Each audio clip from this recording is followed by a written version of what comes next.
I was 5 months pregnant and had already become an old hand at prenatal checkups, registering, queuing, getting blood drawn, having ultrasounds. I knew every step by heart. The plastic chairs in the obstetrics corridor never lacked husbands carefully supporting their wives. Some held thermoses, some carried hospital bags, some stared nervously at the call screen. I sat in a corner, placing my backpack on the empty seat beside me, pretending someone was saving it for me, pretending I wasn't there. Alone, Lou Sherian was busy, I knew. As the president of the Lou Group, he had endless meetings to attend, endless documents to sign, endless social engagements to handle. The day I told him about the pregnancy, he was looking down at an acquisition proposal. He didn't even lift his eyelids, just gave a faint and said, "Take care of yourself," his tone no different from approving an expense report in that moment. Standing in front of his desk with my palm pressed against my lower belly, I had wanted to hear him say, "I'll go with you," even as a mere formality, but he didn't. He turned a page of the document, and the scratch of his pen across the paper sounded like a blade grazing skin. After that, I never mentioned him accompanying me to a checkup again. The hospital was busier than usual today. Someone had changed the central electronic screen to an entertainment channel, and a few young nurses huddled together, whispering excitedly, their faces full of gleeful gossip. I didn't pay attention. I took my checkup slip and walked toward the obstetrics department. My belly was already showing. At 5 months, even in a loose knitted dress, the curve was visible. I got out of breath after a few steps. I stopped at the corridor corner to rest, raising a hand to wipe the cold sweat from my forehead. There were still bruises on the back of my hand from the morning's progesterone shot, a purplish-blue patch that looked rather frightening. The doctor said my pregnancy was unstable and that I needed to rest well, keep a happy mood, and avoid any shocks. I followed orders, taking my medicine on time, getting my shots on time, eating on time, carefully nurturing the little life inside me, even though its father probably didn't want it. I had been married to Lou Sherian for 3 years, a secret marriage. I had agreed to it myself. He said his position in the company wasn't stable yet, and making the marriage public would make the board question his judgment. He asked me to wait. I believed him. I waited 1 year, 2 years, 3 years, waited until he rose from vice president to president, until the Lou Group tripled its market value under his leadership, until everyone knew Lou Sherian as the most promising young tycoon in the business world. But no one knew he was already married. To me, his wife. I was his secretary, chief secretary, and also his wife. During the day at the company, I called him Mr. Lou, helping him schedule appointments, organize documents, handle matters he didn't want to deal with personally. At night at home, I called him Sherian, cooking soup for him, drawing his bath, laying out his clothes for the next day. 3 years, day in and day out, I performed both roles flawlessly. I thought one day he would be moved, that he would take me by the hand and stand in front of everyone and say, "This is my wife, Ji Mion." But all that came was more social engagements, more business trips, more indifference. A sudden commotion came from the end of the corridor. Several nurses ran out of the duty room, shouting excitedly, "Quick, look, the wedding of that president of the Lou Group is live. The bride is so beautiful. Wedding live broadcast, president of the Lou Group." Those words stabbed into my ears like needles. I froze, my mind going completely blank, as if someone had poured a bucket of ice water into it. No, it must be a different person with the same name. It had to be a mistake, but my feet carried me involuntarily toward the hall. Faster and faster, my belly jolted with a dull ache, but I didn't care. I pushed through the crowd and stopped in front of that huge electronic screen. I looked up and saw the image clearly. On the live broadcast was a fairy tale island wedding. White roses covered the entire archway. Crystal chandeliers refracted dazzling light in the sunlight. Guests in elegant clothes stood around holding champagne flutes, laughing and chatting. And the man standing at the end of the red carpet wore a perfectly tailored black suit. The tie clip was the dark patterned one I had helped him choose last month. The back of the suit was ironed crisp. I had done it myself the night before. He stood sideways, a faint smile at the corner of his lips, his eyes impossibly tender. I had seen that look before, 3 years ago, in the small chapel where we got married. He had looked at me like that too, but now, he was looking at another woman. The camera turned. The bride, holding her father's arm, walked slowly forward. She wore a floor-length white veil that covered half her face, but her delicate features were still visible. The host introduced them enthusiastically: Miss Yuanqing, the jewel of the Yi group, and also the childhood sweetheart of the groom, Mr. Lu Shiyan. Today they have finally found their happily ever after. Let us give our warmest applause to this perfect couple. Childhood sweetheart, finally found their happily ever after. I opened my mouth, but no sound came out. My chest felt as if an invisible hand had squeezed it tight. The pain in my heart was so intense that my vision went dark in waves. My hand instinctively pressed against my belly. The little one inside seemed to feel something and moved uneasily. Oh my God, this is so romantic, a girl next to me said, clasping her hands together in admiration. Did you see that diamond ring? It's supposedly worth 30 million. President Liu is such a doting husband. No kidding, another girl chimed in. I heard this wedding cost 200 million, half of showbiz is there. Yuanqing is so lucky, marrying a man like Lu Shiyan. She'll never have to worry about anything in her life. A 200 million wedding, a 30 million diamond ring, half of showbiz as guests, and me. 3 years ago, my wedding to Lu Shiyan was held in a small chapel on the outskirts of the city. No guests, no diamond ring. The wedding bands were bought at a street-side silver jewelry shop. He was 2 hours late that day. Wore a plain white shirt, and said to me, I'll be counting on you from now on, not even an I love you. I thought that was just his personality, not good with words, not fond of showing off. I thought he was just cold to everyone, not that he didn't care about me. Turns out he knew how to be romantic, and he knew how to make things public. He just didn't want to do those things with me. On screen, Lu Shiyan lifted Yuanqing's veil, leaned down slightly, and placed a gentle kiss on her lips. The gesture was tender and reverent, as if he were handling something precious and rare. The guests burst into enthusiastic applause and cheers. The wedding venue turned into a sea of joy. In the hospital hall, I stood alone in the crowd, chilled to the bone. The checkup slip in my hand was crumpled beyond recognition. The edge of the paper cut into my palm, a dull ache. But what was that pain compared to the bloody hole in my chest? I looked down at my swollen belly. 5 months, in a few more months, the baby would be born. I had naively thought that when the baby came, looking like him, looking like me, Lu Shiyan would surely be happy, would surely be willing to make our relationship public. I had even thought of a nickname, Anin, hoping for a life of safety and peace. How ridiculous. His father was putting a wedding ring on another woman's finger, and live broadcasts around the world were blessing them, and the baby in my belly would be, from the moment of birth, an unacknowledged existence, a shameful secret. No, maybe not even that. If Lu Shiyan married Yuanqing, what would our marriage count as? Had that secret wedding 3 years ago even been legally valid? Had I been nothing but a joke he kept on the side all along? The broadcast continued. The bride and groom exchanged rings. The bride was moved to tears, and the groom gently wiped them away. Every frame told me the same truth. Lu Shiyan didn't love me. The person he loved had always been Yuanqing. My phone rang. An unfamiliar number flashed on the screen. I swiped to answer mechanically, and before I could speak, a woman's voice came through, soft and sweet, with undisguised triumph. Hello, may I ask if this is Miss Ji Mian? I recognized that voice, Yuanqing. Though we had never officially met, I had seen that name countless times in Lu Shiyan's private communication records while handling his documents. Who is this? I tried to keep my voice calm, but my fingers trembled around the phone. My name is Yuanqing, Shiyan's new wife. She laughed lightly, her tone airy, as if commenting on the nice weather. You must have seen our wedding live broadcast by now. Shiyan mentioned that you work at Lu Group as his secretary. I thought I should say hello. From now on, I'll have to ask you to take good care of him with company matters. New wife, those words were the final stab, landing squarely in the softest part of my heart. Are you there? Yuanqing said, laughing again when I didn't respond. Oh, there's one more thing. Shiyan said that after our honeymoon, he'll clean up some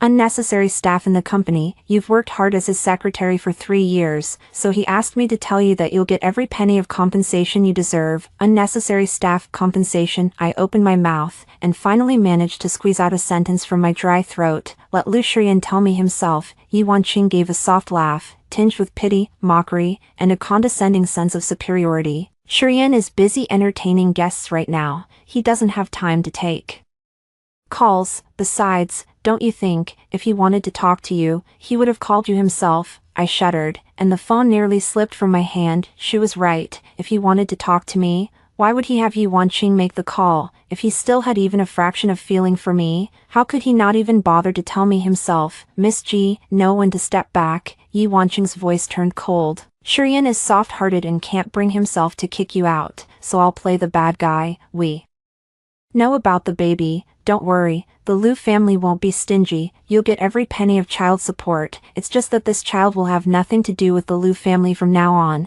She had my prenatal records, she knew I was pregnant, and Liu Shurian had told her everything. They saw me as a problem to be handled, an obstacle to be bought off. I took a deep breath, summoning every ounce of strength to keep my voice from shaking. Miss Yi, you tell Liu Shurian this. I paused, looked up at the familiar yet unfamiliar man on the screen, my eyes so dry they ached, not a single tear fell. I wish you both a happy marriage. Then I hung up. The broadcast continued. The bride and groom were cutting the cake, white cream rose petals scattered everywhere, romantic as a fairy tale. People around me were still laughing, still marveling, still envying, only I stood alone in the middle of the crowd, like a statue slowly cracking apart. My belly ached again, sharper than before. I instinctively reached out and braced myself against the wall, my fingertips icy cold. Looking down, I saw the cheap silver ring on my ring finger. After 3 years, the band had worn white at the point of contact. Slowly, I pulled it off. A deep indent remained around the base of my finger, a brand that had taken 3 years to carve into my bone. I stared at the ring for a long time, then tossed it into the nearby trash can. I turned and walked step by step deeper into the hospital. At the end of the corridor, the light above the obstetric operating room glowed a harsh red against the white walls, glaring like some kind of omen. I still held the crumpled checkup slip. 5 months, fetal heart rate normal, development normal. In a little over 4 months, this baby would come into the world. But what would he face once he arrived? A father who would never acknowledge him, a mother treated as a mistress, a home that would never be whole. Better not to bring him into this world at all, than to bring him into that. I didn't finish the thought. The operating room door was right in front of me. I stood there for a very long time, then I pushed it open. Chapter 2, The Mistress Provokes. The moment I pushed open the operating room door, the nurse inside looked up at me. Hello, how can I help you? I opened my mouth, but before I could speak, my phone rang again. Same number, Yi Wanqing. I stared at the flashing digits on the screen, my knuckles white as I gripped the phone. When I answered, my voice was surprisingly calm. Miss Yi, what else do you want? A soft laugh came from the other end, as if she had heard something amusing. Miss G, I forgot to ask you something earlier. You're still at the hospital, right? Is your checkup done? Is the baby okay? The way she said the baby carried a deliberate concern, like a cat toying with a mouse already under its paw. I didn't answer. Yi Wanqing didn't mind. She continued blithely. I was just discussing this with Shurian. Your baby is, after all, a child of the Liu family. Shurian suggested that after you give birth, we could take the child in. Wanqing isn't petty. I would raise the child as my own. What do you think? Take the child and raise as her own. She spoke in a gentle tone, as if discussing what to have for dinner, but every word was a poison-tipped needle, plunging into my heart one by one. Miss Yi, I heard myself say, do you think I, Ji Mian, am easy to bully? Yi Wanqing paused, then laughed even more brightly. Miss Ji, you're overthinking it.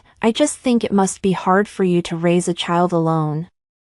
Shurian said that even if you've had your hardships, you've been loyal working by his side for 3 years. Think of this child as your final contribution to the Liu family. What do you think? Final contribution? I crushed those words on my tongue and swallowed them, tasting blood. Tell Liu Shurian to tell me himself, I said. Shurian is. Yi Wanqing drew out the words, her tone suddenly impatient. Ji Mian, haven't you figured out the situation yet? Do you really think that baby in your belly can tie Shurian down? Let me tell you, the alliance between the Liu and Yi families involves billions in business cooperation. That child of yours, to be blunt, was an accident. Shurian never wanted it. She paused, as if savoring my silence. If you know what's good for you, abort the child, take the compensation, and leave. If you don't. Yi Wanqing's voice turned icy cold. I have plenty of ways to make this city unlivable for you. Do you believe me? I believed her. Of course I did. The daughter of the Yi group, trying to deal with a woman without background or connections, was easier than stepping on an ant, and my husband, Liu Shurian, was on that island with her right now. cutting cake and toasting champagne while the whole world blessed their love. No one cared about me, no one cared about the 5-month-old baby in my belly. Miss G, Yi Wanqing said when I didn't respond, her tone now light with victory. Have you made up your mind?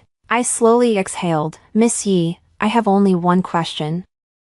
I said, go ahead. Does Lu Shiyan know you're calling me right now? The line went quiet for a few seconds, then Yi Wanqing laughed. Of course he knows, didn't I just say? This was a decision we made together. I closed my eyes in that moment. Many images flashed through my mind. Lu Shiyan 3 years ago saying, I'll be counting on you from now on, his lips slightly curved, the time I first told him I was pregnant. And he didn't even lift his head, just said take care of yourself. This morning, as I was leaving for my checkup, he stood with his back to me tying his tie. I said, Shiyan, I have a checkup today. He said grabbed his briefcase, and walked out without looking back. So all the coldness had another woman waiting for him. I wasn't the wife he didn't want to show off. I was just a stepping stone to the Yi family. Okay, I said, I understand. Good to hear. Yi Wanqing's tone became light again. Miss G, you're a smart woman. After the surgery, send me the bill.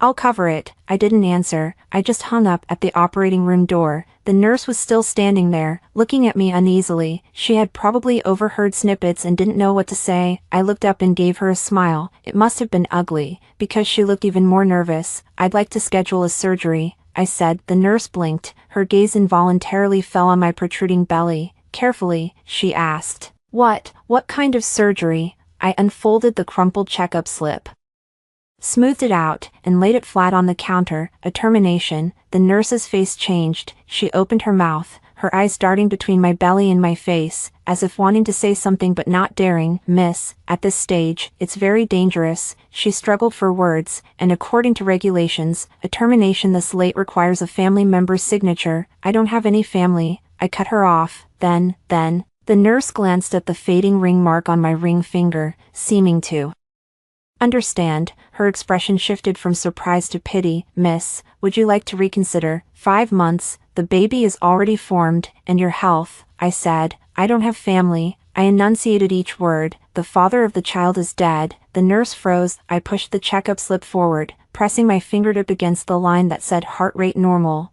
development normal, as if extinguishing the last spark. Either you do the surgery, or I'll go to another hospital. The nurse stared at me for several seconds, as if confirming whether I was serious. Then she lowered her head and pulled a form from under the counter, moving very slowly, as if hoping I might change my mind in those few seconds. This is the surgical consent form. She pushed the paper toward me, her voice barely a whisper. Sign here. I picked up the pen. The tip hovered above the signature line, trembling slightly. 5 months, over 150 days of living together, from a tiny seed at the beginning, to hearing a heartbeat, to feeling kicks. I had thought of a nickname, and then, I had secretly bought a pair of little pink socks and hidden them at the very bottom of my closet, waiting for the day I could show them to Lu Shiyan and see if he would smile. But those socks would never see the light of day now. The pen tip descended. Ji Mian scratched onto the paper, the strokes heavy, as if carved in stone. After signing, I pushed the form back. The nurse took it, looked at me again,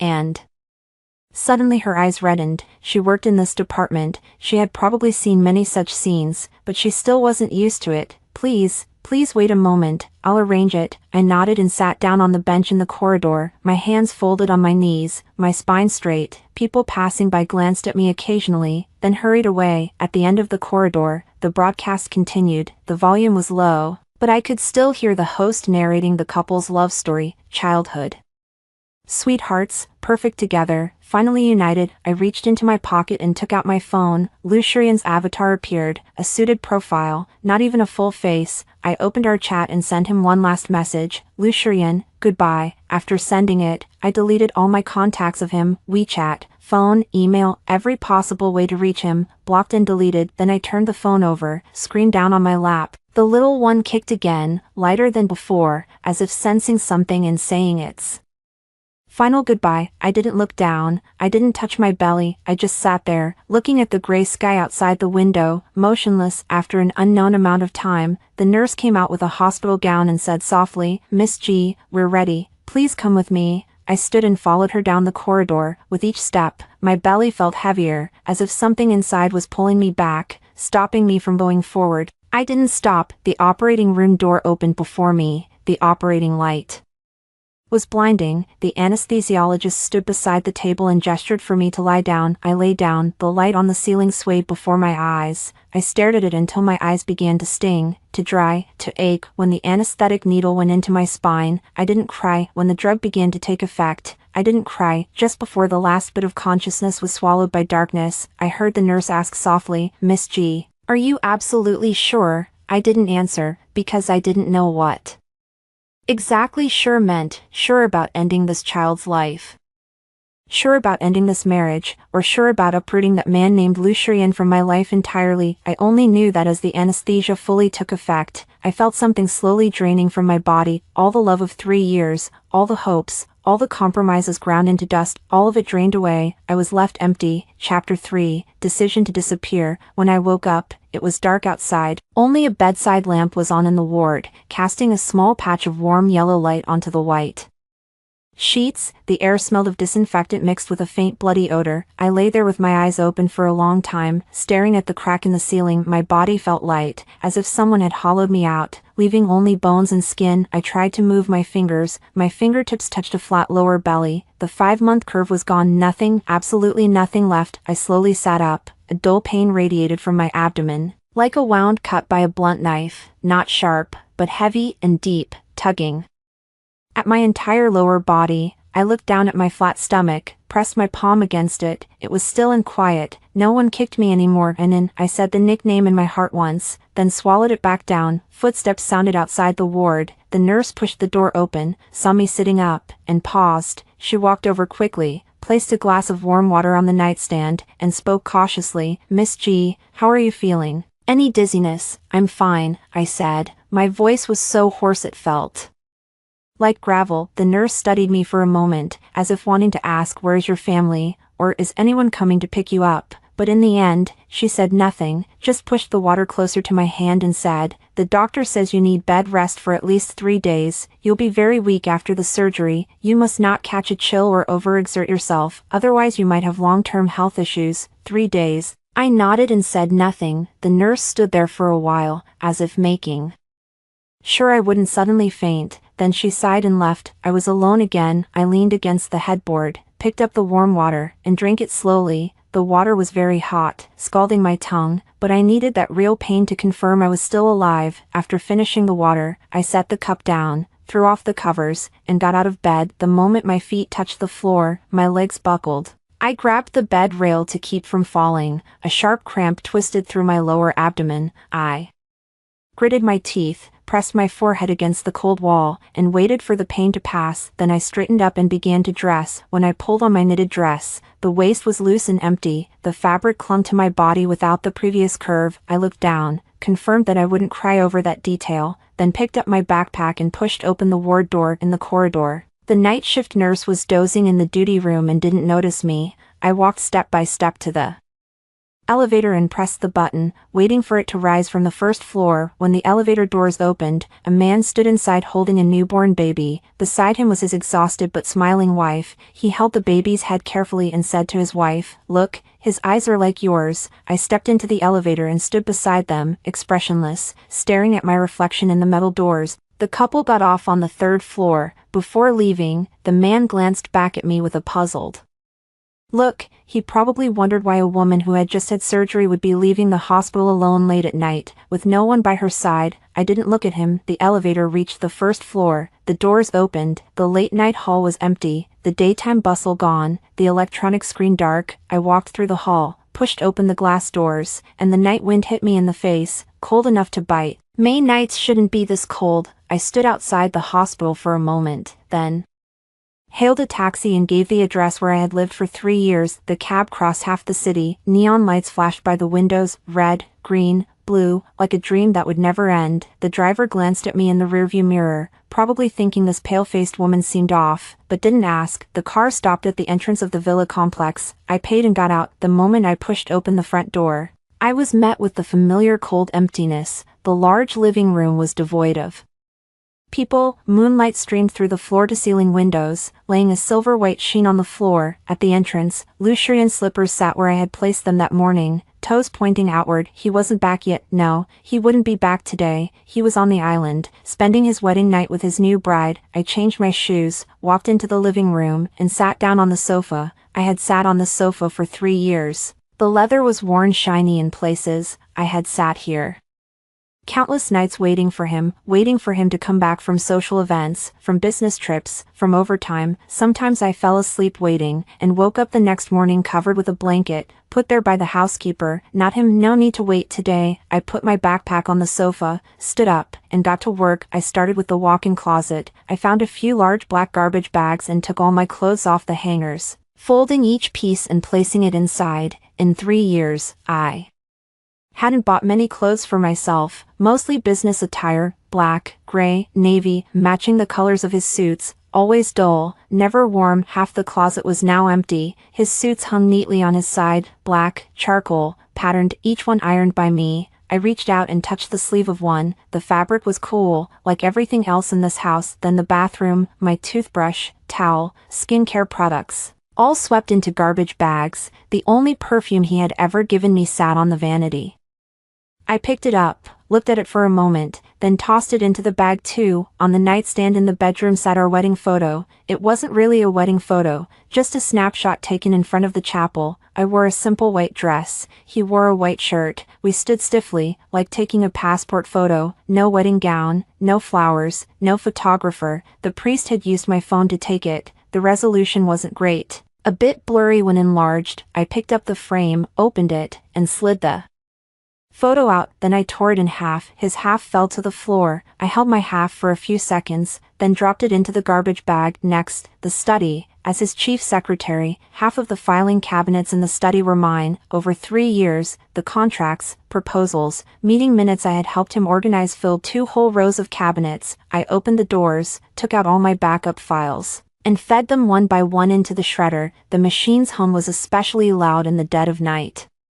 White shreds of paper fell like snow into the garbage bags, piling higher and higher. It was 3 in the morning when I finished shredding the last file. I straightened my back and looked around. In this villa, everything that belonged to me, clothes, toiletries, photos, documents, was packed. 3 black garbage bags sat in the middle of the living room, neatly aligned, like 3 silent tombstones. I wasn't taking anything of value. The necklaces, bags, and other gifts he had given me remained untouched in the jewelry cabinet in the walk-in closet. Those things meant nothing to me. Taking them would only take up space. As dawn approached, I walked into the kitchen for the last time, opened the refrigerator, and took out the ginseng chicken soup I had made 2 days ago. The soup had congealed with a layer of fat on top. I lit the stove, heated the soup in a pot, ladled out a bowl, and sat on a kitchen chair to drink it slowly. This was the last bowl of soup I would ever drink in this house. After finishing, I washed the bowl, turned it upside down on the drying rack. Then I went to the study, opened a drawer, and took out the divorce agreement I had prepared long ago. I had written this agreement many times. The first time was on our first anniversary, when I still couldn't bear to leave. The second was on our second anniversary, when I still held out hope.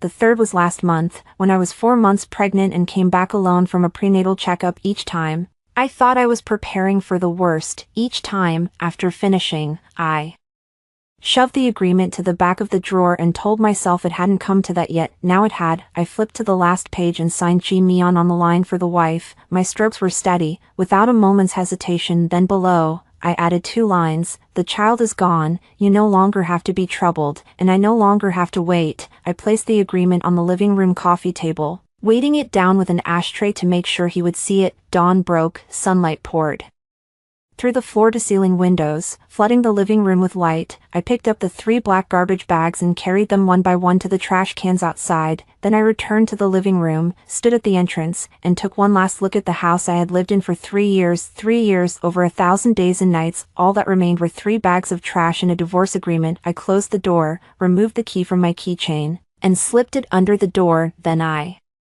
turned and walked out of the complex, step by step. In the garden at the entrance, roses were blooming, bright red. I remembered that last year at this time, I had told Lucien that I wanted to plant a few rose bushes in the yard. Without looking up, he said, do whatever you want, so I did. Now the flowers were in full bloom, but I would never see them again. I hailed a taxi and gave an address. It was an old neighborhood on the west side of the city, where I had rented an apartment when I first graduated from college. The landlady was a kind woman in her 60s. Over the years, she occasionally sent me a message, asking how I was doing. I always replied, pretty good. Today, I would let her see what pretty good really looked like. The taxi drove out of the villa complex. In the rearview mirror, the beige house grew smaller and smaller, farther and farther, until it disappeared around a corner. I looked away and stared down at my empty ring finger when I had thrown that ring into the hospital trash can yesterday. A white indentation had circled my finger. Now that too had faded,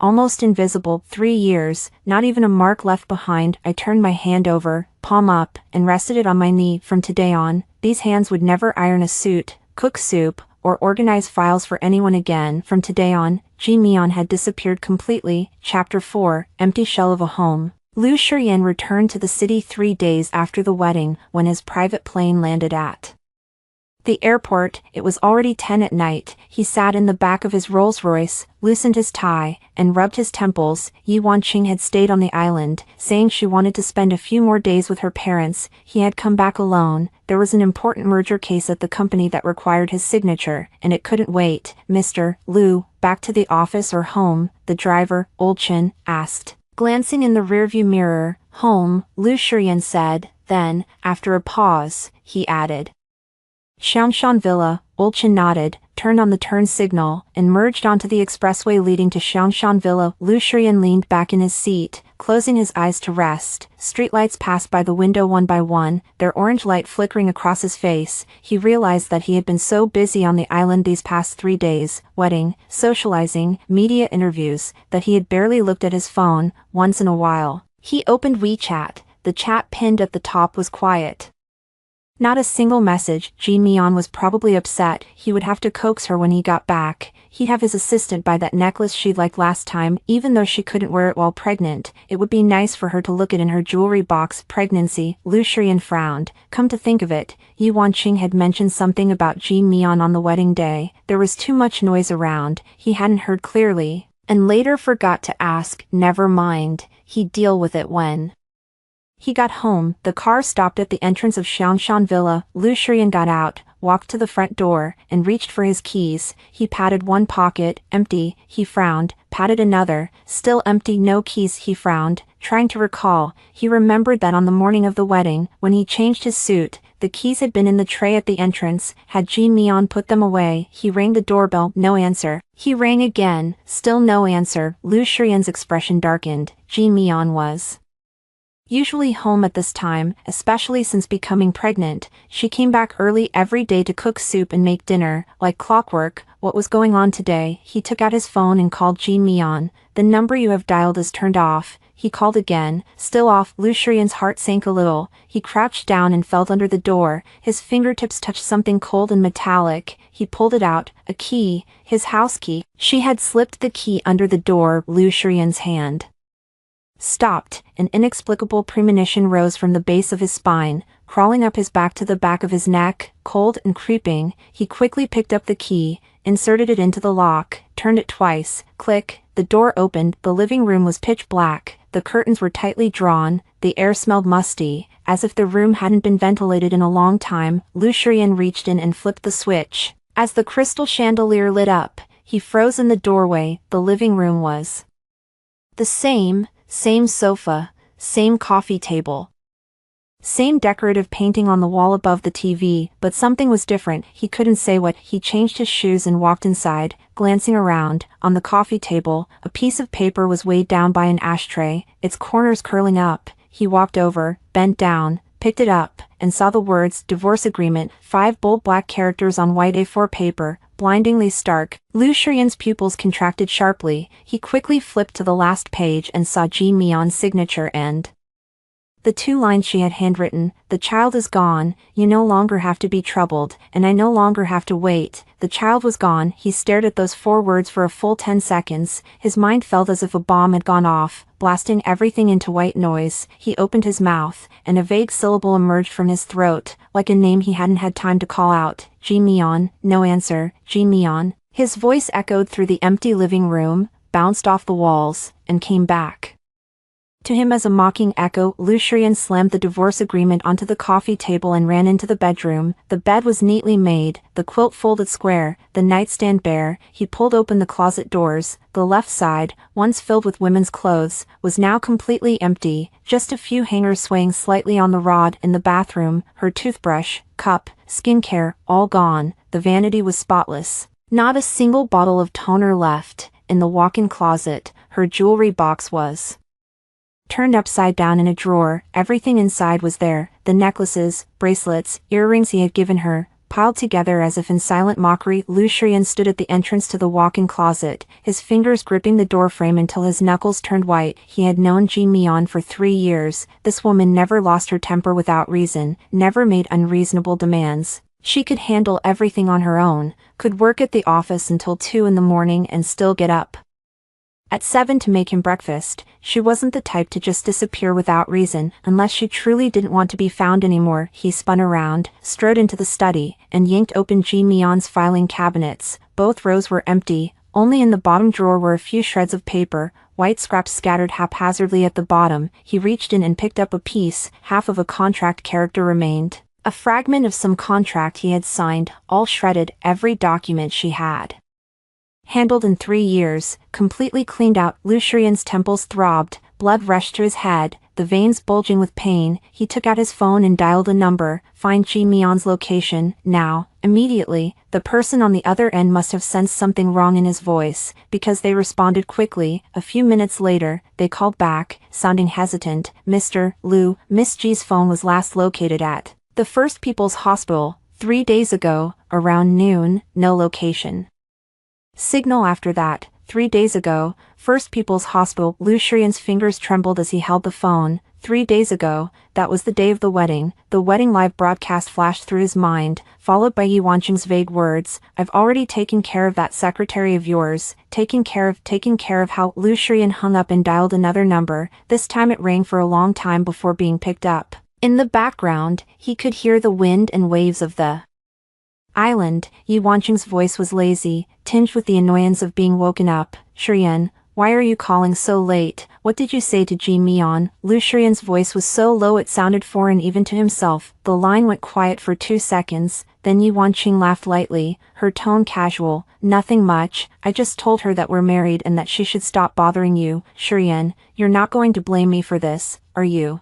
I did it for your own good. Think about it. The cooperation between the Liu and Yi families. I asked you, what exactly did you say to her? Lucien's voice exploded, like a volcano that had been suppressed too long. The line went completely silent for several seconds, then Yi Wanqing's voice came back, tinged with grievance and indignation. Why are you yelling? I just told her to abort the child, take some money, and leave. What's wrong with that? Did you really want her to have the baby? How would that look for me? How would that look for the Liu family? Lucien's hand, holding the phone, began to go numb from the fingertips up. Abort the child is gone. Those 2 lines flashed wildly before his eyes, like 2 lightning strikes hitting the same spot. You, his lips trembled. How could you make that decision for me? That was my child. Shurian, Yi Wanqing's voice turned sharp. Don't forget, you're my husband now. I've put up with your affair with that secretary. But the child is non-negotiable. A daughter of the Yi family is not going to be a stepmother to someone else's bastard. If you're unhappy about it, then consider me too meddlesome, but I don't regret it. Lucien didn't listen anymore. He took the phone away from his ear and hung up. The study fell silent again, so silent he could hear his own heartbeat. Thump, thump, thump, fast and chaotic, like a runaway machine. He turned and walked out of the study, into the bedroom. On the nightstand, their wedding photo had been turned face down. He walked over, picked up the frame, and flipped it over. The frame was empty. The photo had been torn. A few shreds of the photo lay scattered on the floor. He crouched down, picked up the pieces one by one, and tried to fit them together. It was the photo of him and Jean Mion in front of the chapel. She wore a white dress. He wore a white shirt. They stood stiffly. Her hair was a little messy from the wind, but her smile was beautiful. Her eyes curved like they held a whole springtime of sunshine. Now the photo was torn in 2, his half lay on the floor, stepped on, the pattern of a shoe sole stamped on his face. gray and dusty. Her half was gone. Lucian clutched that half photo in his hand, squeezing it tight, pressing his thumb against her face on the paper, as if trying to feel her through the image. She was really gone, not angry, not throwing a tantrum, not needing him to coax her like before. She was gone, packed up everything, uprooted herself from this house, didn't even leave a photo behind. He slowly sat down on the edge of the bed. The sheets still smelled faintly of laundry detergent, the brand Ji-Mion always used. Every weekend, she would change the sheets, wash the dirty ones, and hang them in the yard to dry, fluffy and soft in the sunshine. No one would change them anymore. His phone rang. It was the person he had asked to check the hospital. Lucian answered. The person on the other end was even more cautious than before. Mr. Liu, I found the hospital records at 1:20 p.m. 3 days ago. Miss Ji-Mion underwent a termination procedure at the First People's Hospital. She signed the consent form herself. No family member accompanied her. After the surgery, she left the hospital on her own that night. No one came to pick her up. No one came to pick her up. She had gone through an abortion alone, in that condition, and left the hospital alone late at night. Lucian opened his mouth, but no words came out. There's one more thing. The person on the phone hesitated, as if unsure whether to continue. Go on. We pulled the hospital's surveillance footage. 3 days ago at noon, Miss Ji stood in the hospital's main hall watching your wedding live broadcast with Miss Yi on the electronic screen. She stood there for a long time, then she received a phone call. The footage shows her expression. After hanging up, she removed her ring and threw it into a trash can. The wedding broadcast. She had seen the wedding broadcast. She had stood in the hospital hall, 5 months pregnant, and watched her own husband put a ring on another woman's finger on screen. Lucian closed his eyes. Before him flashed the white roses that had covered the archway, the light refracted by the crystal chandeliers, the applause and cheers of the guests. All of it had seemed at the time. Now every image was like shards of glass in his eyes. Had he known Ji-Mion was at the hospital that day? Yes, he knew it was her checkup day. She had told him that morning before she left. He heard her. When Yuan Qing asked him to go along with the show to placate the Yi family, he thought it was just a formality, that Ji-Mion wouldn't find out. He would explain everything to her later, but she found out. Not only did she find out, she saw it with her own eyes, and she received the call from Yuan Qing. Gloating, then she signed the consent form alone. Lucian threw his phone onto the bed, covered his face with both hands, and dug his fingers into his hair, gripping tight. In 3 years, he had never known he could be this panicked. Not even when the company was at its hardest, not even when the board united to try to oust him, had he been this panicked, because no matter what happened at the company, when he came home, Ji-Mion would be there. She would bring out a bowl of hot soup, ask if he was tired, draw his bath, iron his shirt for the next day until it was wrinkle-free, but not anymore. The handwriting on the divorce agreement replayed in his mind. Her signature was clean, no tears, no creases, each stroke steady. Under what circumstances could a woman sign a divorce agreement without shedding a single tear? Lucian didn't know the answer. He only knew that he had lost Ji-Mion, the woman whose eyes had held only him. He sat on the edge of the bed for a long time, until the sky outside changed from black to gray, from gray to white. When the first ray of sunlight came in, he looked up at the empty room and suddenly realized something. From today on, this house would never be a home again. It was just an empty shell, like him. Chapter 5. Resignation shock. Lucian didn't sleep that night. After dawn, he washed his face, changed into a clean shirt, tied his tie, and looked at himself in the mirror. The man in the mirror had deep-set eyes and stubble on his chin. He looked like he hadn't slept for 3 days and nights. In fact, he truly hadn't slept in 3 days. On the island, he had been running non-stop, dealing with the media, entertaining guests, putting on a show for the Yi family. He hadn't gotten to bed until 2 or 3 every morning, only to be woken before dawn. He had thought he would finally get some sleep when he returned, but Ji-Mion's disappearance had driven away whatever drowsiness remained. He couldn't let her go. Lucian picked up his car keys and drove straight to Lu Group headquarters. He told himself that Ji-Mion was still an employee. She couldn't just abandon her job as chief secretary. Her resignation required his signature. Her employment contract still had 2 years left. As long as she didn't complete the resignation process, he could still find her. He parked in the underground garage and took the private elevator to the top floor. When the elevator doors opened, his eyes instinctively went to the secretary's desk outside the president's office. Empty. The computer was off. the desk trays were empty, her usual white ceramic mug was gone, the desk was spotless, as if no one had ever sat there. Lu Shiyan's heart clenched again. "Mr. Lu," Xiao Zhou from HR said cautiously.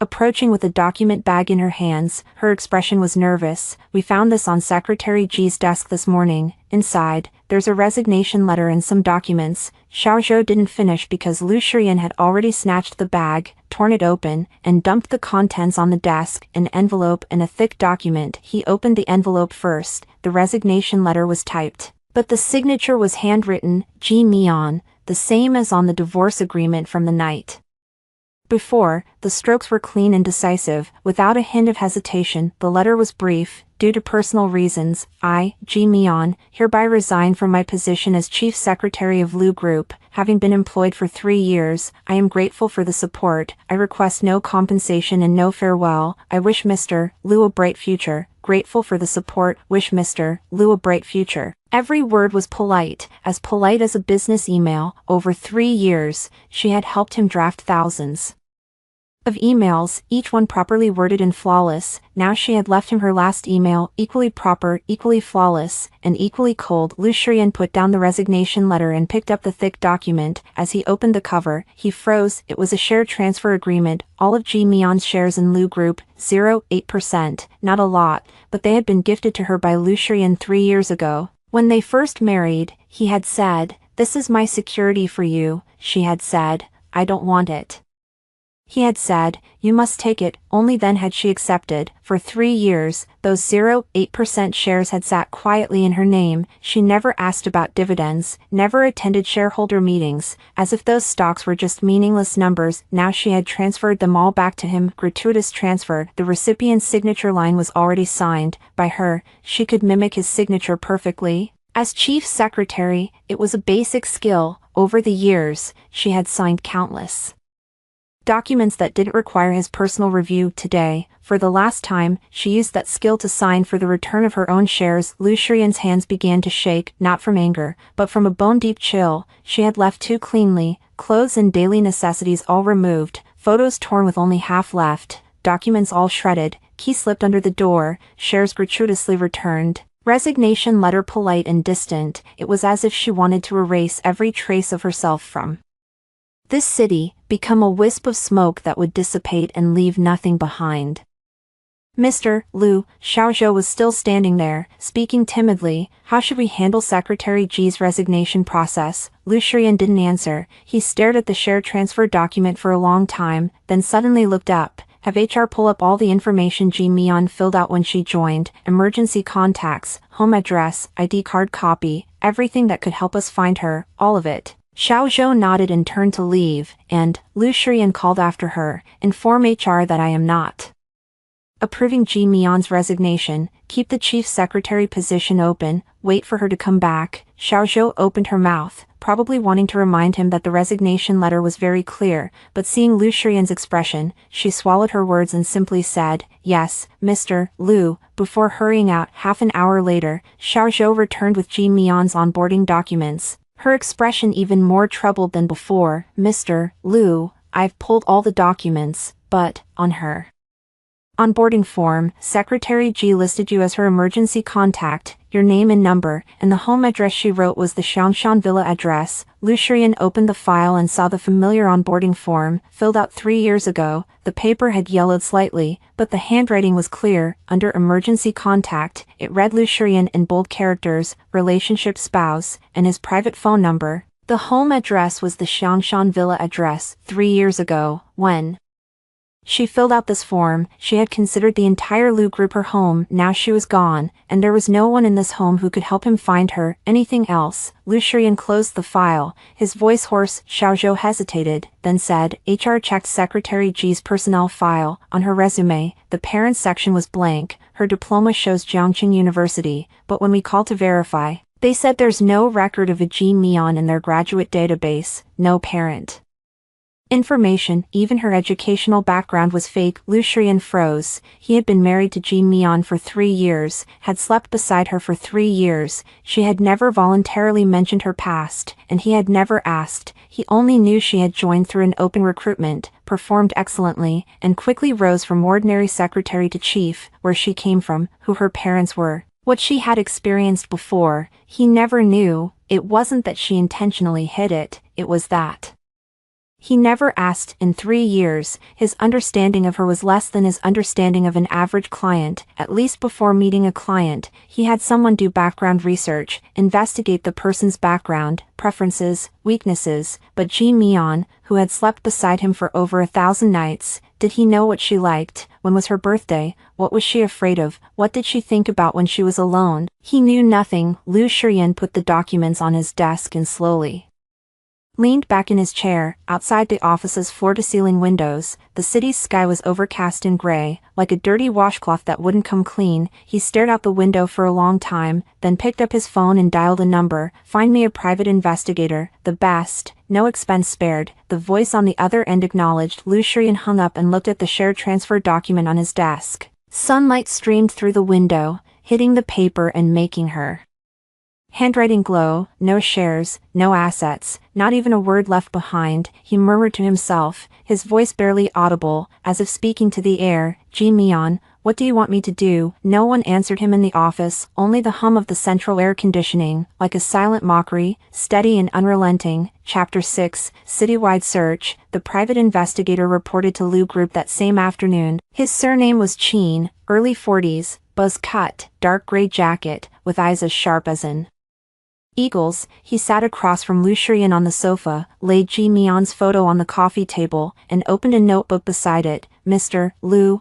I've reviewed all the available information on the person you asked me to investigate," Detective Qin said, his tone as flat as if delivering a business report. "The results may not be what you want to hear." Lu Shiyan sat behind his desk, his fingers interlaced on the surface, his knuckles pale. "Go ahead. The name Ji Mian does not appear in the public Security Household Registration System," Detective Qin said. "Her ID number is valid, but the associated household registration status is moved out and cancelled. The move-out date was 3 years ago, with the destination of this city. However, after arriving in this city, her registration was never accepted by any local police station. In other words, she's a person without an identity." Lu Shiyan finished, his voice deep, as if forced from deep in his chest. "To be precise, she voluntarily cancelled her original household registration 3 years ago but never registered in the new city." Detective Qin closed his notebook. "This is uncommon. Most people cancel their registration when moving to a new city to re-register there. Someone who cancels without re-registering is intentionally cutting ties with their past." The muscles in Lu Shiyan's jaw tightened. At the time of their marriage 3 years ago, Ji Mian had cancelled her registration in her hometown, moved to this city,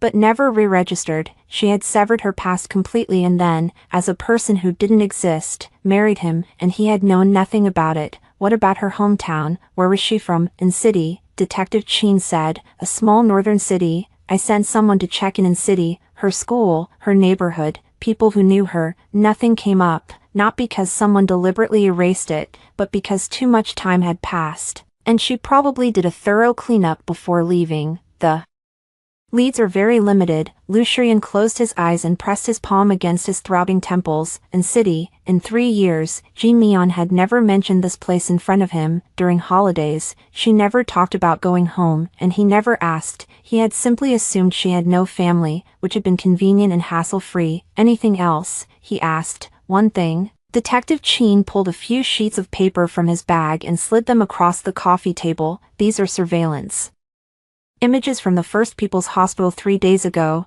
I had someone capture a few frames." Lu Shiyan picked up the sheets. The first image showed a wide shot of the hospital's main hall. The wedding broadcast on the electronic screen had been frozen at a frame showing him and Yuan Qing exchanging rings. The quality wasn't great, but his smile was clear, and in the lower right corner of the frame, a woman in a loose knitted dress looked up at the screen, her profile illuminated by the electronic display's cold light. Her palm was pressed against her swollen belly, her fingers gripping tightly, as if holding onto something, or as if about to lose it. It was Ji Mian. Lu Shiyan stared at that profile for a long time, so long that Detective Qin cleared his throat uncomfortably. "Next one," Detective Qin said, turning the page. The second image was a hallway surveillance shot. Ji Mian stood at the entrance to the operating room, phone to her ear, her body leaned slightly forward. As if bent by some heavy weight, Detective Chin explained, based on the timeline.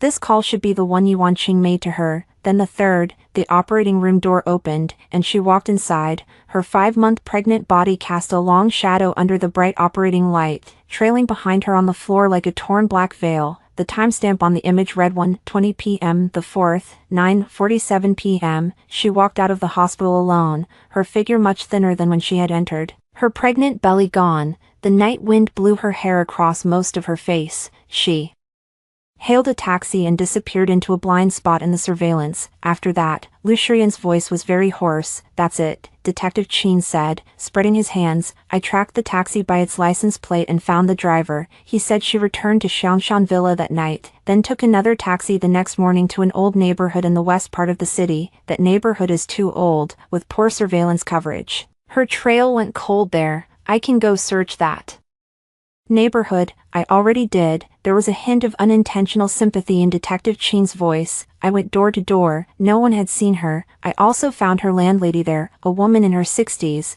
The landlady said she had rented an apartment there, but a few days ago she said she was going out of town, returned the keys, and moved out. Lu Shurian stood up abruptly. His chair slid half a meter back and banged against a filing cabinet. Where can someone who just had surgery go? His voice rose uncontrollably, almost a shout. She has no family, no friends, no identity. She even cancelled her own name. Where can she go? Detective Chin didn't answer. He just sat quietly on the sofa, watching the veins bulge on this man's forehead, one by one, then slowly subside. After a long time, Lu Shurian sat back down, his hands braced on his desk, his head hanging low, his shoulders trembled slightly. Whether from anger or something else, it was unclear. Keep investigating, he said, his voice having regained a surface calm, but each word seemed squeezed from between his teeth. Check her accounts, see if she's withdrawn money, used credit cards, bought train or plane tickets, check everything. I refuse to believe a person can simply vanish into thin air. I've already done that, Detective Chin said.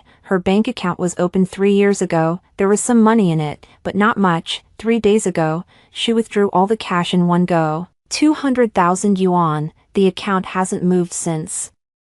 All credit cards cancelled, phone number deactivated, all social media accounts deleted, no records of train, plane, or long-distance bus tickets. Detective Chin paused, then added, Mr. Lu, in my experience, someone who does this didn't decide on the spur of the moment. She prepared for at least several months, maybe longer, several months, maybe longer. Lu Shurian's mind suddenly flashed to an image. Last month, coming home late at night, seeing the study light still on, he pushed the door open and saw Ji Mian sitting at the computer, an open document on the screen. He asked casually, what are you doing? Without missing a beat, she closed the window, turned to him with a smile, and said, nothing, just organizing some files. At that time, she was still carrying his child, 5 months pregnant, unable to sleep well at night, yet she was sitting in the study late at night organizing files on the computer. What was she organizing? Was she planning how to leave him? Lu Shurian's hands unconsciously gripped the edge of his desk, his knuckles cracking. He thought of all the things Ji Mian had done for him over the years. Every file she organized was meticulously sorted, every trip she arranged was pre-planned and scouted, every unexpected issue she handled was done decisively and without loose ends. She was the most outstanding secretary in the entire company, and every client praised her as flawless. For 3 years, she had devoted all her time and energy to him, helping him with every detail, pushing him from a precarious vice president to his current position, and then she began to extract herself from his life with the same flawlessness. She could mimic his signature perfectly, so naturally she could also pave her own way out seamlessly. Lu Shurian finally realized something. It wasn't that he couldn't find her, it was that she didn't want to be found. A person who could arrange everything so thoroughly, if she truly wanted to disappear, he could turn the entire city upside down and still not find a single trace of her. Keep watching, he told Detective Chin, his voice completely hoarse. If you find any lead, no matter when, contact me directly. Detective Chin nodded, gathered his things, and stood up. At the door, he glanced back at Lu Shurian. Mr. Lu, I probably shouldn't say this, but, Lu Shurian looked up. When a person goes to this length, it means she has no intention of turning back. Detective Chin looked at him, his tone flat. Even if you find It may not be the outcome you're hoping for. The door closed behind Detective Chin, and the office fell silent again. Lu Shurian sat alone behind his desk. The surveillance photos spread before him. He picked up the first one, Ji Mian looking up at the electronic screen, her palm on her belly. At the moment she removed her ring, he had been on the other side of the screen putting a ring on another woman's finger. He turned the photo over. The back was blank. He turned it back and stroked her blurred profile with his thumb, the rough inkjet paper scratching his skin. Then he placed the photo on the desk and pressed his palm over it, pressing hard, as if afraid the wind might blow it away. Outside the window, the city's neon lights began to light up one by one, turning the floor-to-ceiling window into a giant black mirror. In the mirror, a man in a suit sat alone behind an enormous desk. Surrounded by piles of documents and materials, like a marooned island, he looked down, picked up his phone, and opened his WeChat conversation with Ji Mian. The last message was from her, Lu Shurian, goodbye. The timestamp read 3 days ago at 1:18 p.m., 2 minutes after she had signed the abortion consent form. Lu Shurian stared at those 4 words for a long time, then he typed a line in the chat box, where are you, sent. A red exclamation point popped up on the screen, you are not friends with this contact. Please send a friend request first. She had deleted him too. Lu Shurian threw his phone onto the desk and leaned back in his chair.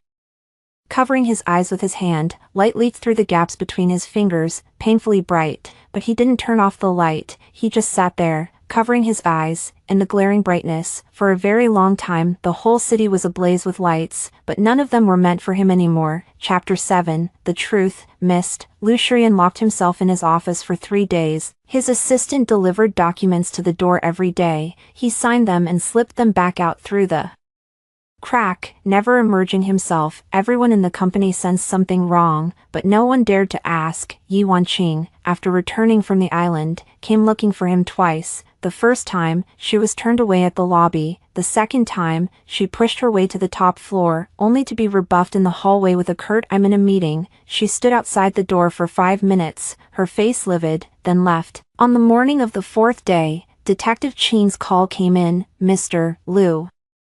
Detective Chin's tone was more serious than ever before. I've uncovered something, not about Miss G's whereabouts, but about, he paused, as if choosing his words carefully, about Yi Wanqing. You'd better come in person. Lu Shurian's fingers tightened around the phone. He was silent for 2 seconds, then said, send me the address. 40 minutes later, he sat in Detective Chin's cramped office, facing a pile of photos, phone records, and a USB drive containing video files. Detective Chin sat across from him, an unlit cigarette between his fingers, his expression as grave as if he were reporting a criminal case. I'll start with the simplest thing. Detective Chin pushed the first document across the table. This is a transfer record from Yi Wanqing's private account 3 months ago. The recipient is a PR firm called Xingyao Media. The amount, 2 million yuan. Xingyao Media's main businesses: public opinion manipulation and live stream promotion. Lu Shurian's gaze fell on the string of numbers, his expression darkened by degrees. Go on.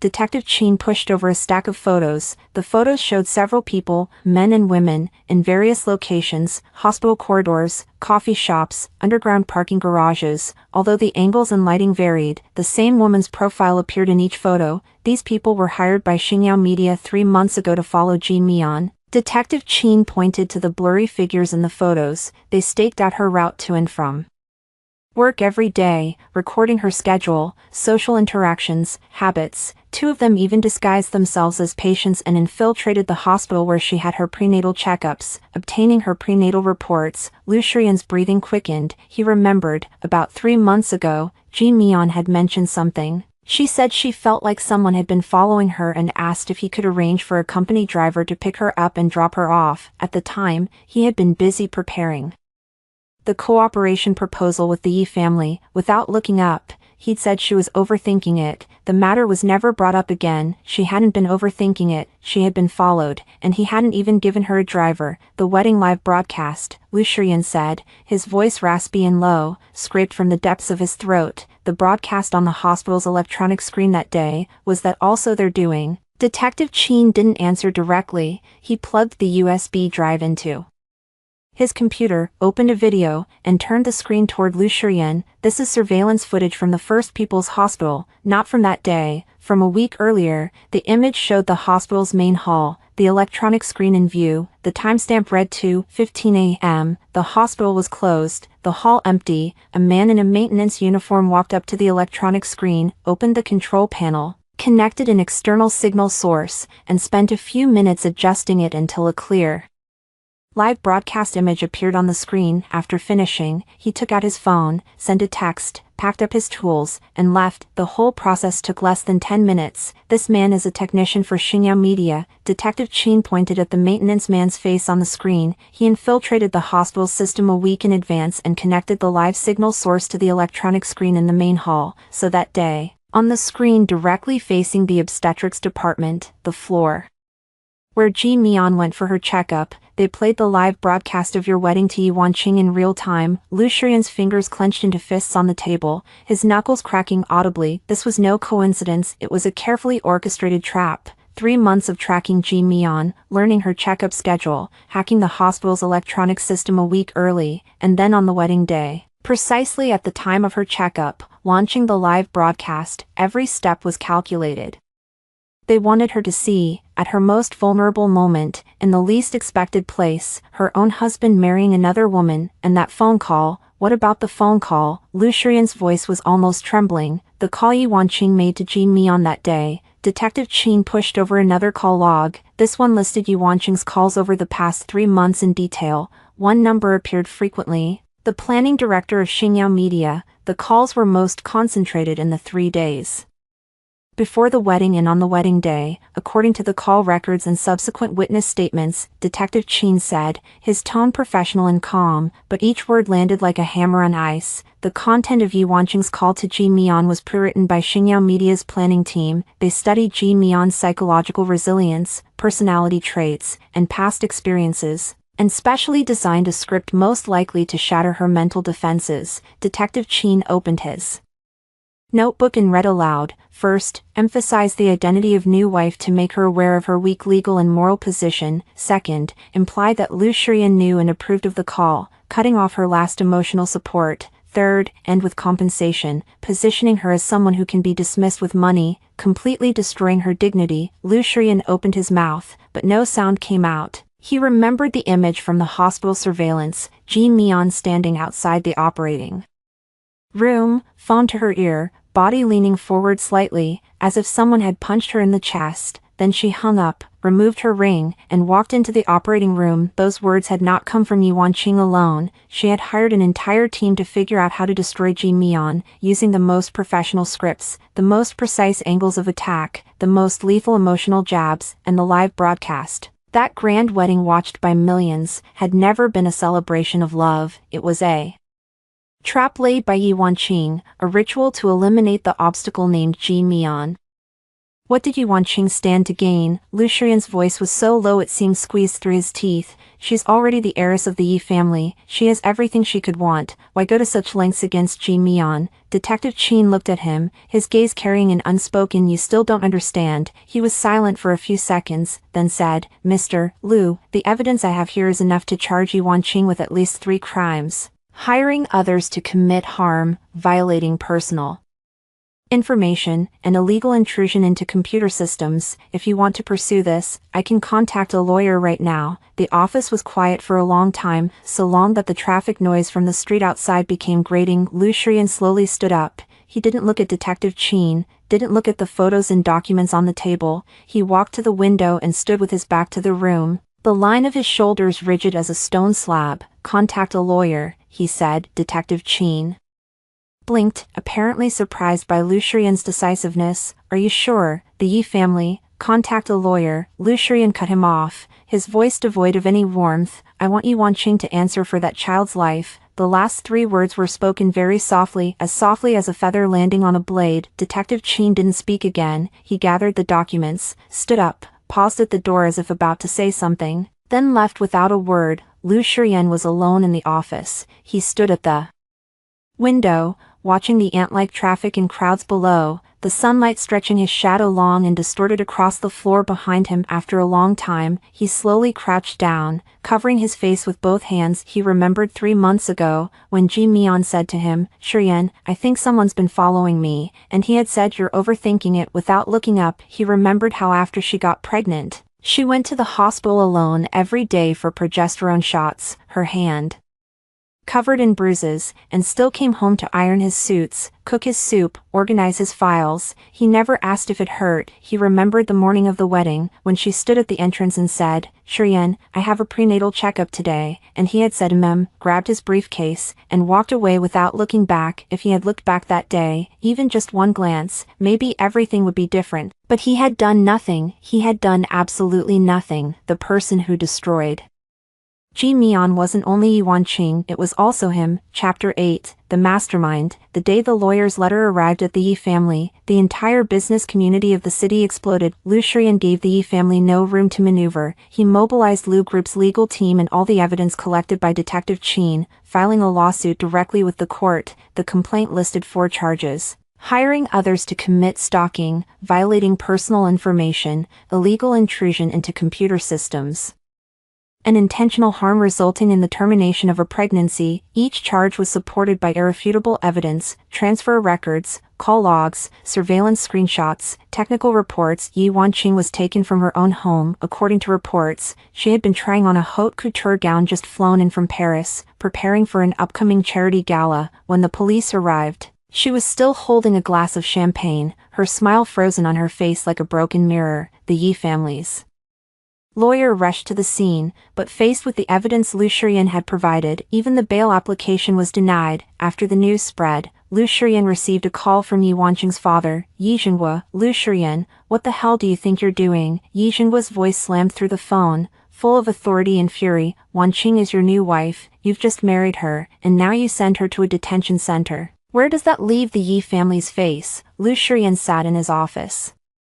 The share transfer document and Ji Mian's resignation letter spread before him. He listened to Yi Zhenhua's tirade, his expression unchanged, as if listening to a news broadcast unrelated to him. "Mr. Yi," he said, his tone flat, almost indifferent, "the charges against your daughter are clearly stated in the complaint. If your lawyer hasn't explained them to you in detail, I can have another copy sent to your office." "You..." Yi Zhenhua choked, then raised his voice further. "Even if Wanqing did something inappropriate, it was to protect the interests of both the Lu and Yi families. That secretary's child was a ticking time bomb for both our families. Don't you understand that?" Lu Shurian tapped his fingers lightly on the desk twice. "Ticking time bomb," he repeated, savoring the phrase. A smile without warmth tugged at the corner of his lips. "Mr. Yi, that ticking time bomb was my child." The line went quiet. Wanqing didn't mean it. Yi Zhenhua's voice softened a little, though still laced with resentment. "She just cares about you too much. You two grew up together. She's loved you for so many years. You suddenly married some woman of unknown origin. It's only human that she couldn't accept it. Shurian, think about it. If this blows up,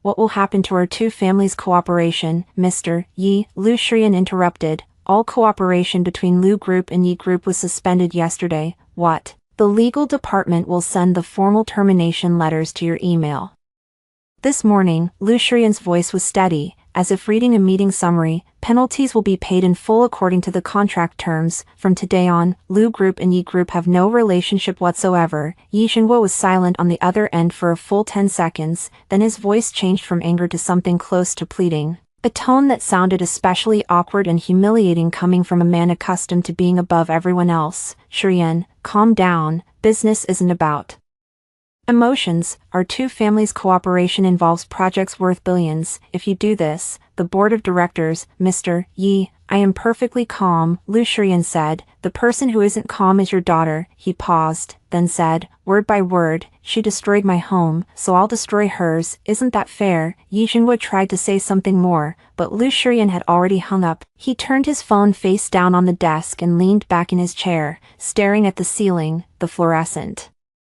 lights hummed softly, making the surrounding silence even more profound. He remembered 3 years ago, when Ji Mian first walked into this office for an interview. She wore a faded blue shirt with a missing button on the cuff, which she had pinned with a paper clip. When he asked, "What is your greatest strength?" she said. "I don't let people see my weaknesses." She had been right. She spent 3 years hiding herself so completely that even after more than 1,000 nights by his side, he never found any of her vulnerabilities. It wasn't until the day she left that he realized her only vulnerability had always been him, and he had spent over 1,000 days grinding that vulnerability into dust. The phone rang again. This time it was the landline, an internal call. Lucien pressed the intercom. His assistant's voice came through. "Tentative, Mr. Liu, the Yi family's legal team is downstairs. They'd like to meet with you in person. Also, Yi Wanqing's mother is here, crying loudly in the lobby, saying you've forgotten their kindness. Let them wait," Lucien said, and hung up. Forgotten their kindness. He chewed on those 4 words, the cold smile on his lips deepening. The Yi family had helped him in business, that was true. When he had been under attack by board members from his vice president position, Yi Xinhua had stepped in to stabilize the situation, also true. But if everything in this world had to be an equal exchange, then what he owed the Yi family had already been repaid with a wedding. What did Yi Wanqing owe Ji Mian? What would repay that? He stood up, walked to the floor-to-ceiling window, and looked down at the city below. His reflection in the glass showed a man in a suit, his expression cold and stern, no different from any other day when Lu Shiyan went to work. But in those eyes, something had already shattered completely, beyond the possibility of being pieced back together. His phone rang. He looked down. "Detective Qin, Mr. Liu, a new discovery," Detective Qin said, his tone more urgent than ever before. "You better come right away." Lu Shiyan's heart sank. "What about Miss G's whereabouts?" Detective Qin said. "Someone saw her in Jiangqing." Lu Shiyan's fingers tightened around his phone. Jiangqing, a second-tier river city 1,200 kilometers away, not too big, not too small, quiet as stagnant water. It wasn't Ji Mian's hometown, and she knew no one there. Why had she gone there? When? Who saw her? "Send me the address." 2 days ago, Detective Qin said.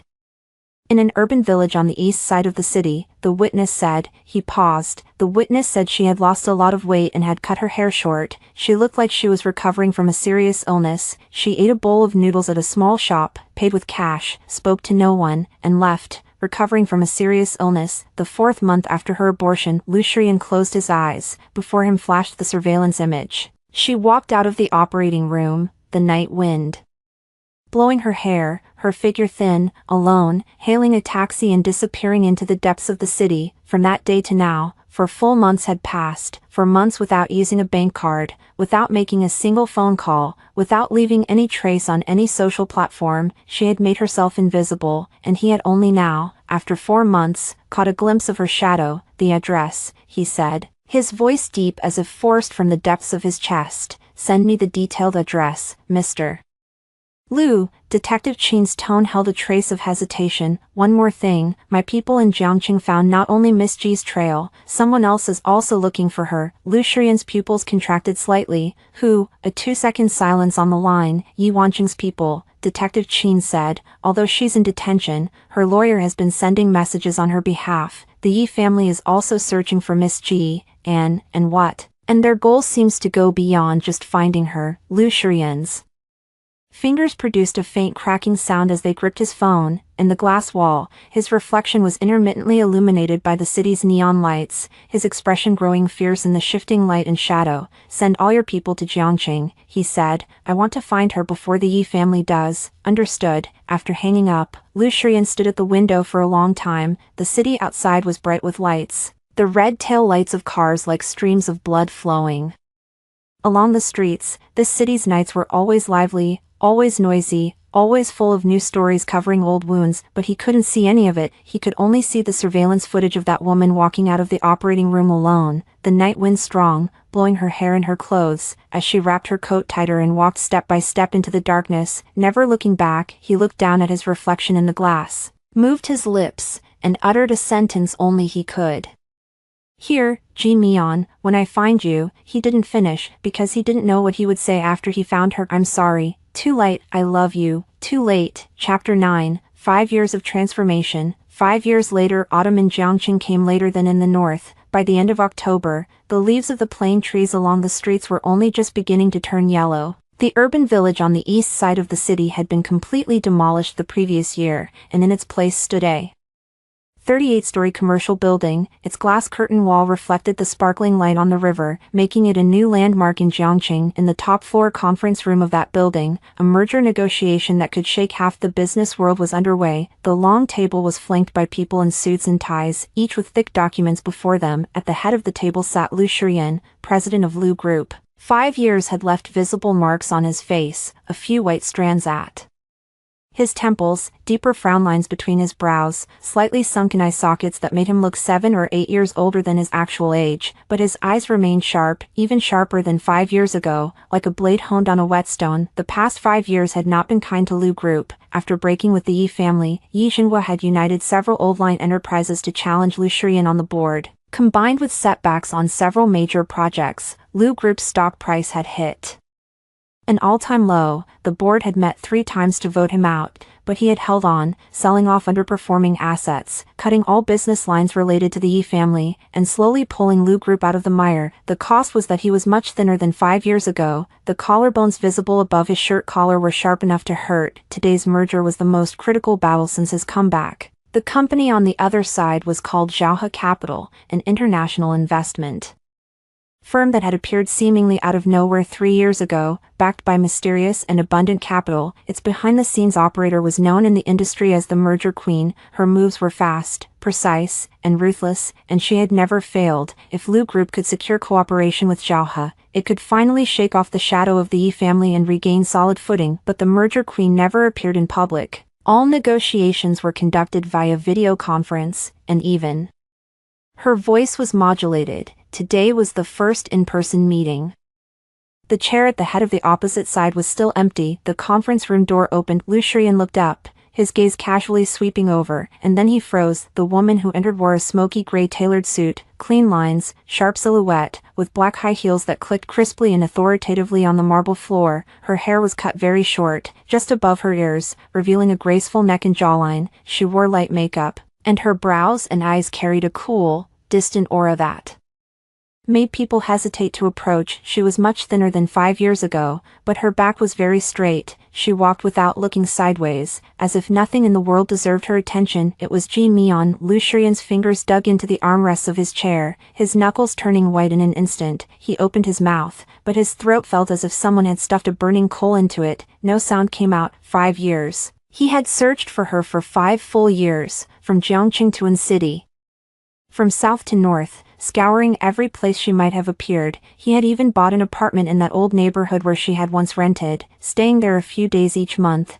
thinking that maybe someday if she came back to visit, he would be the first to see her. But she had never returned, and now, she stood before him, less than 5 meters away, wearing a bespoke tailored suit, holding a document stamped with Zhaohe Capital's foil logo, walking with a steady gait toward the head of the conference table. She was from Zhaohe Capital. No. Lu Shiyan's gaze fell on the people behind her, and his heart contracted sharply. Everyone stood half a step behind her. No one dared walk beside her. When she stopped, the people behind her halted in unison, as if waiting for her command. She wasn't just from Zhaohe Capital, she was the owner of Zhaohe Capital, the never-before-seen merger queen, the behind-the-scenes operator who had turned the international market upside down over 3 years, the name that made half the business world tremble. It was her. Ji Mian walked to the head seat, pulled out the chair, and sat down. Her gaze swept calmly over everyone on the long table. When it passed over Lu Shiyan, there was no pause, no flicker, as if she were looking at a complete stranger. "Good afternoon, everyone," she said. Her voice was the same as 5 years ago, light and clear, but it carried something that hadn't been there before. Confidence, bone-deep confidence. "I am Ji Mian, head of Zhaohe Capital. I will personally lead today's negotiation." The conference room was so quiet you could hear the hum of the air conditioner vents. The people on Lu Shiyan's side exchanged glances. Several veteran employees recognized Ji Mian. 5 years ago, she had been the chief secretary at Lu Group, sitting at the desk outside the president's office, fetching Lu Shiyan's coffee, arranging his schedule, handling his documents, always polite and agreeable, never causing conflict. She had been the most unremarkable person at Lu Group. Now, she sat at the head of the negotiation table, using the same voice that Lu Group knew so well to announce that she was the one controlling this merger. Lu Shiyan's gaze was nailed to her face, unable to move. His lips moved several times before he finally managed to squeeze out two words, hoarse as sandpaper on wood. Ji Mian. Ji Mian turned her head and looked at him. Her gaze was calm, cold, without a ripple, like looking at a document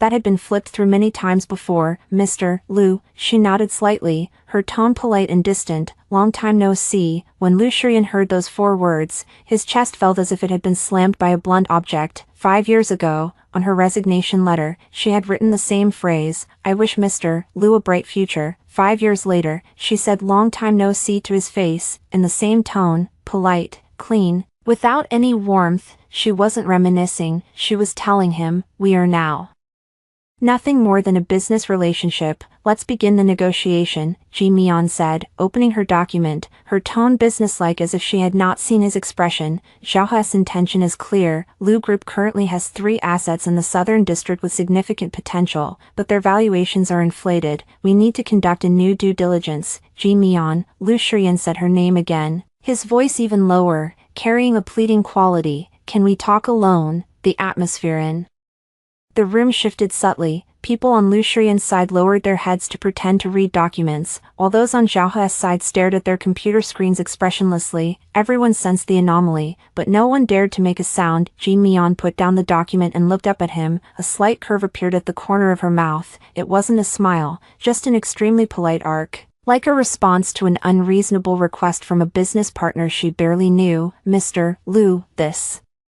negotiation concerns the survival of your company's southern district operations and also involves over $1 billion of Zhaohe's investment decisions." Her voice wasn't loud, but each word was clear and forceful. "I don't think this is a good time for reminiscing." "I'm not trying to reminisce." Lu Shiyan's voice trembled, though he didn't realize it. "I just want to say, I'm sorry." When those last 2 words landed, the air in the conference room seemed to be sucked out for a second. Even those pretending to read looked up. Ji Mian's face showed no change. She looked at him, her gaze as calm as a mirror, reflecting his shame and regret clearly, absorbing nothing. "Okay," she said, "I've received it." Then she looked back down and opened her document. "Those 3 words," she said as casually as signing for a package. Lu Shiyan watched her profile as she looked down at the document and felt something shatter in his chest. Not a heartbreak, but the sound of something collapsing completely. In 5 years, he had imagined this reunion countless times. He had imagined she might cry, might curse him, might use the ugliest words to damn him, might even slap him. He had prepared himself to accept anything.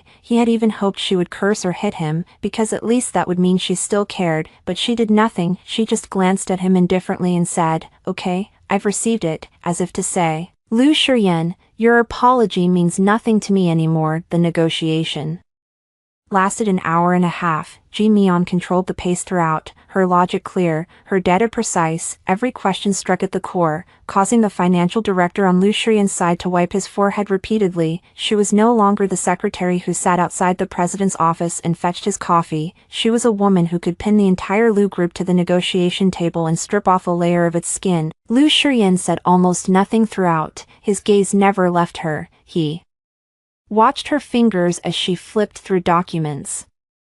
The slight furrow of her brow when she thought, the way she used the hand that had once ironed his shirts to circle problematic terms in the contract. He had never seen her from this angle. 5 years ago, when she was at his side, she was always turned slightly, careful, gentle, offering him the best of herself. He had never had the chance to see her from across the table, calm, sharp, watertight, like a drawn sword. So this was who she really was. She had always been this person. He had just taken her edge for granted, never bothering to look. When the negotiation ended, Ji Mian stood, buttoned her suit jacket, nodded slightly to everyone, and turned to leave. The way she walked was different from 5 years ago, faster, with longer strides, her heels clicking on the floor like periods being stamped. Ji Mian. Lu Shiyan caught up with her in the corridor, his voice so loud that several nearby staff members jumped. Ji Mian stopped and turned to look at him. Her expression was still that polite, distant, indifferent one. "Is there something else, Mr. Lu?" Lu Shiyan looked at her and suddenly realized he didn't know what to say.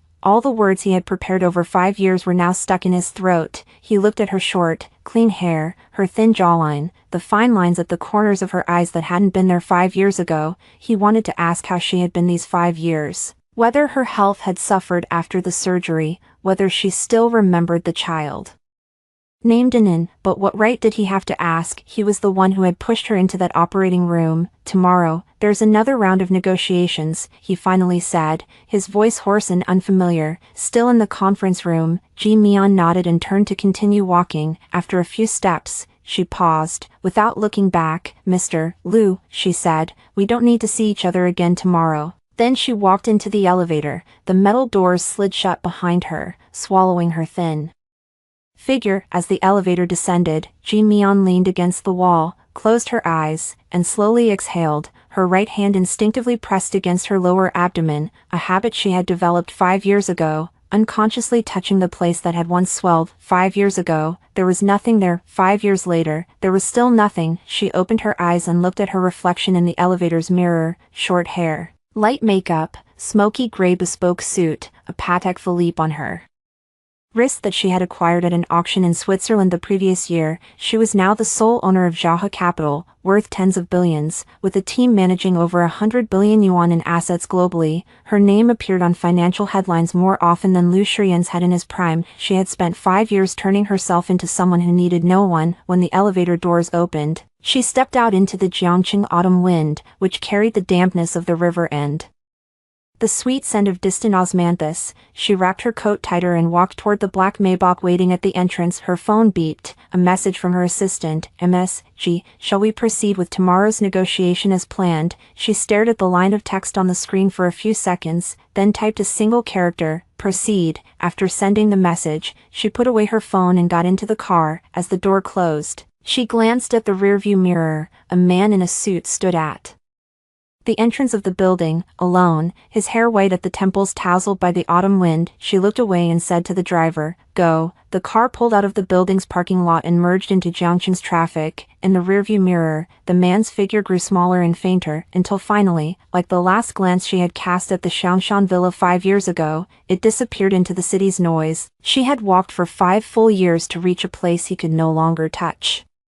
Chapter 10, Begging for Forgiveness on Knees. The next afternoon, the negotiation proceeded as scheduled. Liu Shiyan sat in the conference room, his hands clasped on the table, his knuckles white from tension. He hadn't slept the night before, practicing countless times in front of the mirror what he wanted to say to Ji Mian, but he knew in his heart that no amount of rehearsal would help. She had already responded to his I'm sorry with okay, I've received it. What words could possibly move her? The conference room door opened. Ji Mian walked in with her Zhaohe team, wearing the same smoky gray suit, the same cool and distant expression. She sat down at the head of the table, opened her document, and did not spare an extra glance for Liu Shiyan. Today's agenda is the scope of due diligence and the timeline, she said, her voice steady and professional. Zhaohe has a few points that require clarification from Liu Group before we proceed. Before we begin the negotiation, I have something to say. Liu Shiyan stood up. His voice was not loud, but everyone in the conference room heard it clearly. The analysts on the Zhaohe side exchanged bewildered glances. The people on Liu Shiyan's side were even more surprised. They had never seen Liu Shiyan interrupt a business negotiation like this. Ji Mian looked up, her gaze calm as she watched him. She didn't speak, nor did she tell him to sit down. She just looked at him,